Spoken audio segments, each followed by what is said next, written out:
Continuando o tema sobre as arritmias, a gente viu na primeira aula sobre as taquiarritmias, que é um tema um pouco maior, porque existem várias taquiarritmias, né? As bradiarritmias é um tema bem menor e eu considero um tema mais fácil de entender e de reconhecer, né? Primeiro, a arritmia cardíaca, novamente, é um distúrbio de condução, né, do impulso elétrico que perpassa pelo miocárdio e vai chocar muitos agora aqui. A bradicardia, na verdade, ela é uma frequência cardíaca inferior a 50.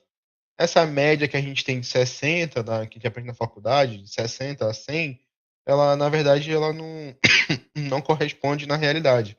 Porque o paciente que tem a frequência entre 50 e 60, ele geralmente não tem uma bradiarritmia, é uma variação da normalidade, verdade. Então, definição, né, conceitual de livro. Uma bradiarritmia é um paciente que tem uma frequência cardíaca acima de 50, que tem uma sintomatologia aí associada, né? E isso pode ser gerado por várias causas.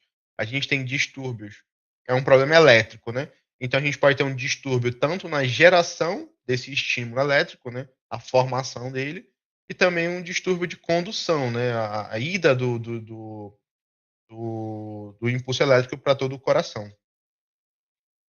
Entrando um pouco na fisiopatologia e como acontece, né? A gente tem a principal causa de disfunção seria a disfunção do nó sinusal. Lembram lá na outra aula que o ritmo cardíaco ele começa no nó sinusal, que é o nosso marca-passo cardíaco, depois ele vai para o nosso sino atrial, ele emite as fibras de Purkinje, ramo direito e ramo esquerdo, que engloba todo o resto do coração. Então, o que é uma disfunção do nosso sinusal? É uma disfunção do nosso marca-passo. Ele começa a gerar estímulo elétrico de uma maneira ou desregulada ou um impulso elétrico muito fraco, né, com uma voltagem muito baixa. Isso aí pode estar relacionado com a automaticidade inadequada, como eu falei para vocês. Todos os cardiomiócitos eles têm o poder de ser autônomo, né, de gerar ele mesmo o estímulo elétrico. Ou outra questão é quando existe um ritmo ectópico. O que é um ritmo ectópico? Ectópico de um lugar diferente, né? Um lugar diferente do normal. É quando outro local que não seja o nosso sinusal assume a função de marca-passo do coração. Então a gente tem isso, né, juntando tudo isso, uma representação num papel que é o eletrocardiograma, que aí é a combinação dessa bradicardia com várias outras alterações aí.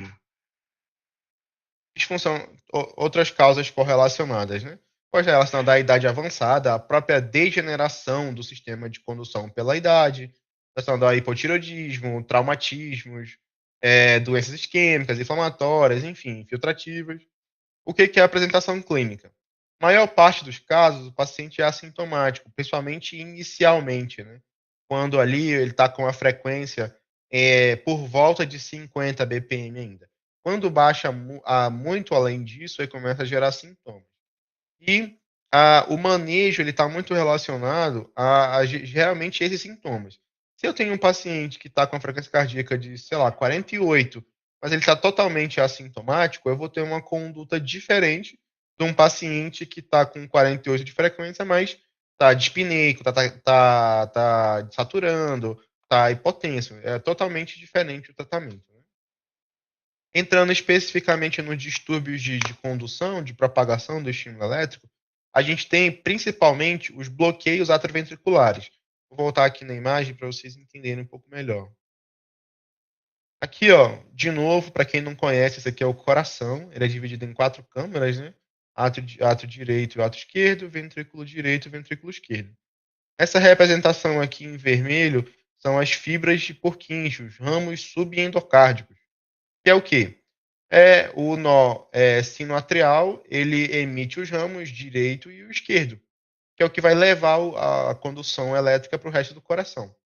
O que é um bloqueio átrio-ventricular?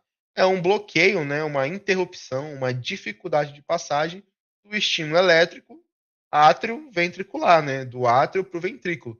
Então, está sendo gerado o estímulo, um ritmo cardíaco aqui no átrio, mas ele não está sendo propagado para o resto do coração. Então, a gente tem uma diminuição da sístole, né, da frequência cardíaca. Esse bloqueio atrioventricular ele é dividido em 3 graus. Bloqueio de primeiro grau, bloqueio de segundo grau, que esse, por si só, se subdivide em tipo 1 e tipo 2, a gente vai entrar um pouco mais depois, e o bloqueio de terceiro grau, como muita gente conhece aí, é o bloqueio atrioventricular total, ou BAVT, né? Bloqueio atrioventricular de primeiro grau. O que é isso? O bloqueio atrioventricular de primeiro grau é um bloqueio que ele é uma variabilidade da normalidade. O que acontece? Existe um atraso de condução, só que esse atraso ele pode ser até considerado um tanto quanto fisiológico. Ele não gera sintomas, geralmente. O paciente descobre porque faz o eletro por algum outro motivo. Como vocês devem lembrar da última aula, o ritmo cardíaco ele é dividido no eletro, né, dividido em algumas ondas. Primeiro a onda P, que representa a despolarização atrial, né, a sístole atrial. O complexo QRS, que representa a despolarização ventricular. E a onda T, que representa a repolarização ventricular. Beleza. Sabendo disso, eu tenho um problema atrioventricular, eu tenho um distúrbio de condução. Essa condução ela vai ser atrioventricular, certo? Então, o que está entre o átrio e o ventrículo aqui, se eu olhar no eletrocardiograma? É essa distância entre a onda P, que representa o átrio, e o complexo QRS, que representa o ventrículo. Então, é isso aqui que vai ser alterado. Esse segmento aqui a gente chama de segmento PR, ou intervalo PR. O que ele significa na prática? Ele é o tempo entre o estímulo sair do átrio e ir para o ventrículo. Então, se eu tenho um bloqueio atrioventricular de primeiro grau, o que vai acontecer, né, objetivamente? Eu vou ter um alargamento desse intervalo PR. Ele normalmente gira em torno de 120 a 180 milissegundos. O intervalo PR do bloqueio atrioventricular de primeiro grau é acima de 200 milissegundos, ou seja, 5 quadradinhos. Como é que eu diagnostico?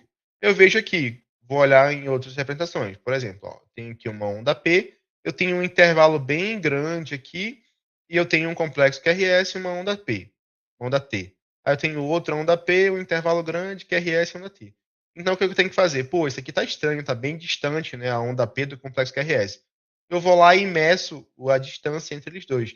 Aqui tem 7 quadradinhos de distância. Então tá bem maior do que 200 milissegundos. Outra coisa importante também, isso tem que ser constante, ou seja, todos os ciclos cardíacos vão ter que estar da mesma forma. Se aqui tem 7, aqui vai ter que ter 7, aqui vai ter que ter 7 de distância também, aqui mais 7, aqui mais 7. Isso é a principal ponto aqui do BAV de primeiro grau. Alguma dúvida nessa parte, em reconhecer as ondas, alguma coisa? Porque a gente vai falar muito sobre isso nos próximos também, e vai elevando o grau de dificuldade. Tudo certo, doutor. A gente viu de primeiro grau, agora a gente vai ver o de segundo grau. E como eu falei para vocês, ele é dividido em tipo 1, ou Morbitz 1, e tipo 2, ou Morbitz 2. O que é o tipo 1? O tipo 1 ele é uma evolução do BAV de primeiro grau. O que acontece? Eu tenho um aqui, vou analisar as ondas, fica fica melhor de vocês verem. Eu tenho uma onda P, um complexo QRS e uma onda T, aqui no primeiro ritmo. Beleza. Aqui vocês podem ver que eu tenho a distância de um quadradinho, que é onde eu estou colocando o laser, entre a onda P e o complexo QRS. Um quadradinho. Aí bora para o próximo. Eu tenho de novo aqui a onda P e eu tenho de novo aqui o complexo QRS. Só que percebam que a distância ela aumentou. Ela foi de um quadradinho para aqui por volta de 5 quadradinhos. Ah, interessante, está aumentando, né? De novo, onda P, complexo QRS. Vê a distância aqui, tem mais ou menos uns 10 quadradinhos. Então, o que está acontecendo? Está aumentando o intervalo PR. Aqui era 1, aqui foi para 5, aqui foi para 10. No próximo, bloqueou. O que é bloquear? Existe uma onda P, mas não existe complexo QRS. Por que isso aconteceu? Porque o intervalo foi tão longo que não houve condução. Aí quando eu volto de novo para o próximo, eu tenho uma onda P próxima de novo. Depois ela alarga mais um pouco e bloqueia. Então, o Morbis tipo 1, ele é caracterizado por isso. eu tenho um intervalo PR que aumenta de forma constante. 1 para 5 para 10 bloqueia, 1 para 5 para 10 bloqueia. Isso aqui tá dessa forma de 3 conduz e 1 bloqueia, né? Mas pode 10 aumentando e bloquear só o 11º. Isso a gente chama de fenômeno de Wencker-Bar. Por quê? E isso apesar de parecer estranho, mas isso é benigno. Por quê? Porque o coração está avisando que ele vai bloquear. Ele faz um normal, ele aumenta um pouco e bloqueia. O coração avisa que ele vai bloquear. Geralmente, ele não é sintomático também. Ele representa uma bradicardia que não gera sintoma. Diferente do Morbis tipo 2, que é o BAV de segundo grau tipo 2. O que é o BAV de segundo grau tipo 2? Ele é um BAV já maligno. Por quê? Porque ele não avisa que vai bloquear. Agora, bora olhar aqui o que isso significa. A gente tem aqui uma onda P, um QRS e uma onda T. A distância aqui está mais ou menos 2 quadradinhos, 80 milissegundos. Ou seja, uma distância teoricamente normal. Beleza, isso aqui está normal. Aí eu vejo aqui, está normal de novo. Vejo aqui, também está normal, está tudo 3 quadradinhos. Quando chega na quarta, eu vejo uma onda P bloqueada. Uma onda P que não tem complexo QRS depois. Pô, mas o que aconteceu? Aconteceu um BAV de segundo grau. O intervalo PR ele é normal e bloqueia. Por isso que isso aqui é maligno, porque não avisa que vai bloquear. Do nada, o coração bloqueia um ritmo cardíaco e isso o paciente sente, né? Ele gera sintomas em relação a isso. Então, recapitulando, o MOBS tipo 1 ele tem esse fenômeno de Wallenbach, ele é benigno. Ele avisa que vai bloquear. É um normal, um alargado, um que alarga de novo e o outro bloqueia. O MOBS tipo 2, ele é maligno. Ele não vai bloquear. Ele tem uma condução normal, outra condução normal, outra condução normal, e ele bloqueia sem dar motivo, sem dar explicações, digamos assim. Geralmente é uma arritmia, nesse caso, que gera sintomas, e o tratamento, ele geralmente envolve o implante de marca-passo, porque pode acontecer de esse bloqueio aqui ser muito longo e o paciente ter uma síncope ou até evoluir com morte súbita por não gerar o estímulo cardíaco.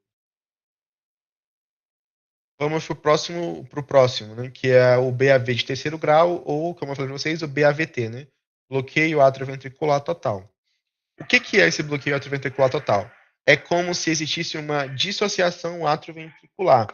Aquela foto que eu mostrei para vocês do coração é como se eu cortasse a ligação elétrica entre o átrio e o ventrículo. O que isso significa? O átrio vai estar batendo, vai ter uma frequência de um jeito e o ventrículo vai ter uma frequência de outro jeito, totalmente dissociada entre eles dois. E o que isso gera para a gente, né? Bora pensar. Se o átrio ele está em sístole, ele está ejetando sangue para o ventrículo tem que estar aberto, né? Ele tem que estar em diástole para poder receber o sangue. Isso é o normal. Agora, e se, por exemplo, os dois estiverem em sístole? O átrio está contraído e o ventrículo está contraído. O sangue não vai conseguir descer, ele vai ficar extasiado. Então, isso representa para a gente que o BAVT é um ritmo cardíaco totalmente sintomático e muito problemático também, porque o paciente não gera débito cardíaco. Na hora de dar a sístole, o do átrio, o ventrículo pode estar fechado, pode estar aberto, pode estar entre um e outro, então ele não consegue receber sangue. Como é que a gente vê isso no eletro? Vou pegar uma canetinha aqui. Vocês podem ver, por exemplo, ó, aqui tem uma onda P. Aqui, uma onda T e uma onda P. Percebam que a distância entre uma onda P e outra, ela é igual. Então, essa onda P para cá, ela é igual. E se eu for aumentar o espaço, também vai ter outra para cá igual. Depois outra para cá igual. A distância entre cada onda P, ela é igual. E a distância entre cada QRS, aqui e aqui, também é igual. Essa distância, ela é igual. Essa aqui é outra distância X, aleatória. Só que essas distâncias entre si não são iguais. Entendeu?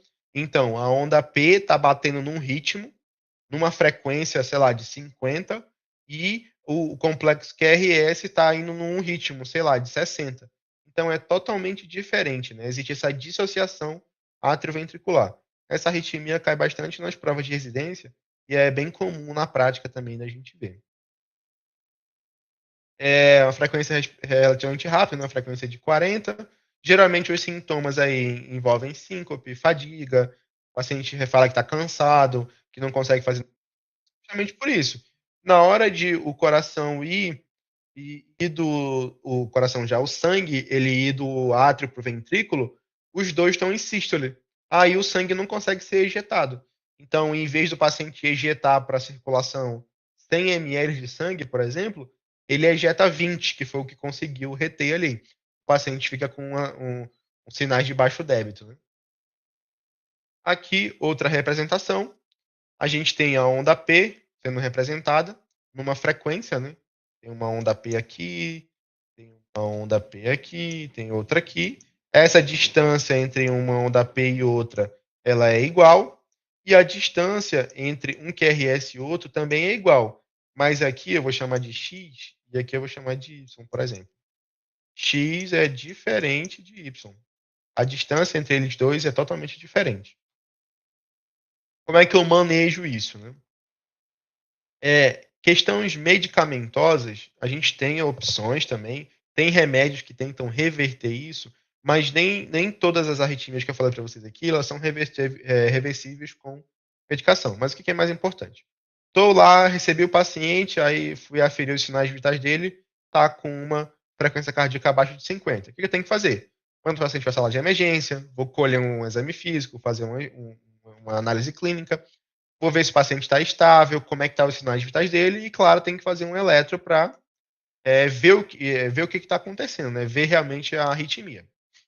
O paciente, isso aqui é muito importante, né? Tem algumas drogas, algumas medicações que podem causar alteração da frequência cardíaca. O mais famoso aí são os beta-bloqueadores, porque eles reduzem a frequência cardíaca. O paciente tem histórico de uso desse tipo de droga? Sim, aí é outra questão, porque eu vou ter que usar um antídoto para reverter. Se não, eu tenho que ver se essa bradicardia ela está gerando sintomas, está gerando um quadro clínico do paciente. Se ela está gerando sintomas, aqui tem a representação de alguns: hipotensão, alteração aguda do estado mental, algum sinal de choque, dor torácica, IC aguda. Se sim, eu posso fazer a atropina. O que é a atropina? A atropina é uma medicação que tenta aumentar a frequência cardíaca, como se ela desse um reset no sistema de condução atrioventricular. Passa a atropina 1 miligrama. O que é importante? O BAV de primeiro grau e o BAV de segundo grau tipo 1, eles respondem quase 90% à atropina. Já o de segundo grau e o BAVT, a resposta ela é muito falha à atropina. Então, eu posso até tentar, eu vejo vi um BAVT lá, eu posso fazer atropina inicialmente? Eu até posso, mas sabendo que a chance de reverter é bem pequena. E lá tem os sintomas, beleza, faço a atropina. Se a atropina resolver, bacana, continuo o tratamento, vou fazer a investigação mais específica. Se não resolver, eu tenho que fazer o quê? O paciente está com uma frequência cardíaca baixa, está tendo sintomas, eu tenho que assegurar que ele tem uma frequência cardíaca pelo menos adequada. Então, eu vou usar um marca-passo, é uma opção, um marca-passo transcutâneo ou transvenoso, depois eu vou explicar um pouco mais sobre isso. Ou, se eu não tiver esse marca-passo, que é a realidade da maioria de vocês aí, eu posso usar algumas medicações. Aqui tem dopamina, adrenalina e dobuta. Guardem a adrenalina, que é a mais utilizada. Faço a adrenalina em bomba de infusão, que ela vai fazer com que aumente a frequência cardíaca.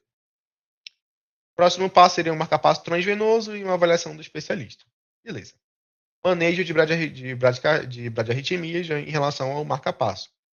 Marca-passo, isso aqui na verdade é um gerador de marca-passo, né? Essa aqui é a bateria e aqui é o que gera o estímulo, é só isso aqui que é o marca-passo. Isso aqui é só o gerador, uma bateria. E existem alguns tipos de marca-passo. Existe o marca-passo transcutâneo, como o próprio nome já diz, ele é sobre a pele, né? Pela pele. E existe o transvenoso, que é por uma veia. O marca-passo transcutâneo, ele tem algumas indicações e existe um modo dele ser feito. Ele é geralmente acoplado, né, no paciente. Essas pás adesivas aqui específicas que vêm no aparelho. Você coloca ela uma anterior, outra posterior, como se eu tivesse que cortar o coração, né. O estímulo elétrico vai sair dessa anterior e ir em direção à posterior, passando pelo coração, né. Beleza, acoplei lá, o aparelho que controla isso pode ser um DEA, se ele tiver a função marca-passo, ou um monitor que geralmente tem a função marca-passo, quase tudo. Qual que é o problema desse marca-passo transcutâneo? É porque ele é uma terapia ponte e ele gera dor para o paciente. Então, ele geralmente é para ser usado só até 24 horas. Por quê? Porque a partir depois disso ele começa a ser inefetivo. Então, ele na verdade é uma terapia ponte. Qual que é o cenário ideal? O paciente chegou lá muito grave, está muito com sinais de baixo débito, eu coloco uma marca-passo transcutâneo, porque é bem rápido de fazer isso, é só colar a pá e ligar o aparelho, e eu solicito, o kit de fazer o marca-passo transvenoso. O marca-passo transvenoso, eu vou falar daqui a pouco, mas ele tem uma durabilidade bem maior, de dias até semanas, né. Então qual que é a questão? E outra coisa também, né, o paciente para estar usando marca-passo transcutâneo, ele tem que estar com medicações sedativas, porque isso aqui vai dar choque nele, né, então isso aqui vai doer. Tem mais esse incômodo aí. Então ele não é uma coisa definitiva, não é para ele ser usado ad eterno, é no máximo 24 horas ali para tirar o paciente da crise, enquanto eu passo um marca-passo transvenoso, que nesse caso da urgência é o ideal. Aqui tem o marca-passo transvenoso, ele é esse dispositivo aqui. A técnica de passar ele é a técnica bem parecida com de passar um acesso venoso central. Geralmente a gente passa aqui em região de artéria subclávia, né? Subclávia direita, e direciona ele até lá vai introduzindo o catéter até lá no coração. Vocês podem ver aqui na pontinha que ele tem um balonete e ele é metalizado. Por quê? Essa parte de metal, ela fica travada no músculo cardíaco. Quando a gente vai passar um marca-passo transvenoso, tem que ficar olhando o monitor do paciente. Quando lá no monitor der uma alteração lá no ritmo cardíaco, quer dizer que o marca-passo ele colou no músculo cardíaco, ele vai funcionar. Beleza, passei o marca-passo, ele emite esses 2 fios aqui, né, um negativo e o outro positivo. Eu ligo esses fios, na imagem aqui de cima, nesse dispositivo que é o dispositivo de marca-passo. Eu coloco aqui uma voltagem e uma frequência cardíaca, e o paciente começa a ser comandado por um marca-passo, e consegue ficar aí semanas até com esse dispositivo, até ele fazer a cirurgia de implante do marca-passo definitivo, que aí já é o procedimento da cirurgia cardíaca. Aí em Altamira tem esse marca-passo transvenoso no hospital regional, mas poucos médicos sabem utilizar, né, sabem passar. Essas foram as referências, é uma aula bem curta, como eu falei. Vocês têm alguma dúvida? Querem perguntar alguma coisa?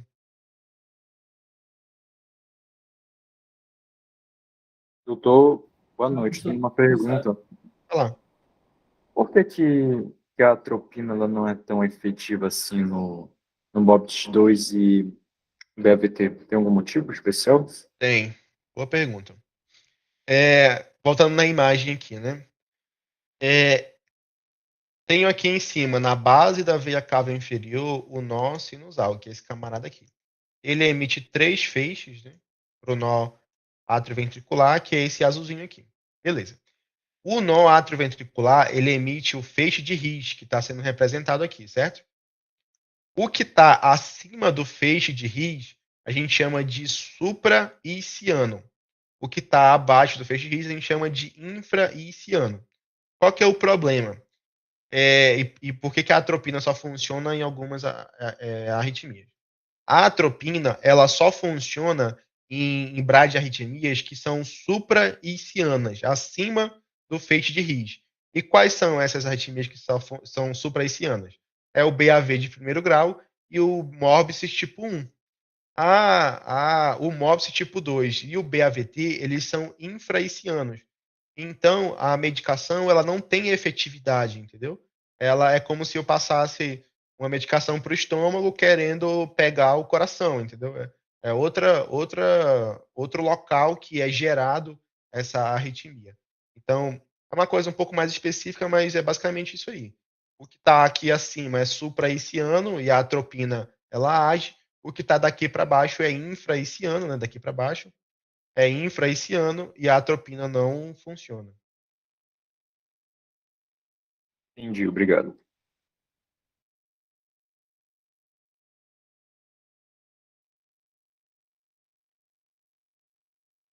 Oi, boa noite, doutor. Eu gostaria de saber se o senhor pode disponibilizar os slides para a gente, por gentileza. Ah, eu envio sim. Ah, tá certo, obrigado. Mais alguma coisa? É bem comum, aparece muito na prática.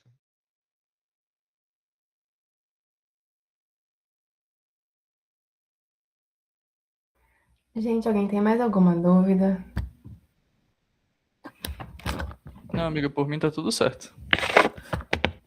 Então é isso. Muito obrigada, doutor. Foi uma aula muito boa, a gente agradece bastante. Eu só queria que todos ligassem a câmera para a gente tirar uma foto para o nosso marketing. Eu quero todos dessa vez. Eu não vou me contentar só com 3 câmeras ligadas. Vamos, Jorzen, a Clara, a Râmila, o Gabriel, o Giamberson. Eu só vou dar presença para quem ligar a câmera. Vou logo falando.